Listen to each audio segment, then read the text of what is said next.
السلام علیکم ورحمۃ اللہ وبرکاتہ۔ نحمدہ ونصلی ونسلم علی رسولہ الکریم، اما بعد فاعوذ باللہ من الشیطان الرجیم، بسم اللہ الرحمن الرحیم۔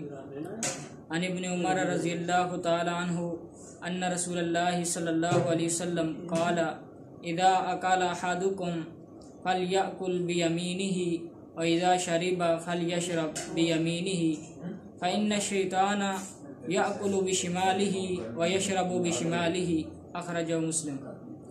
سامعین مکرم، حضرت عبداللہ بن عمر رضی اللہ تعالیٰ عنہ بیان کرتے ہیں کہ رسول اللہ صلی اللہ علیہ وسلم نے کھانے کے آداب بتلاتے ہوئے یہ فرمایا کہ جب تم میں سے کوئی ایک کھانا کھائے یا کوئی بھی چیز کھائے تو وہ دائیں ہاتھ سے کھائے، اور جب پیے تو وہ دائیں ہاتھ سے پیے، کیونکہ بے شک شیطان جو ہے یہ بائیں ہاتھ سے کھاتا ہے اور بائیں ہاتھ سے ہی پیتا ہے۔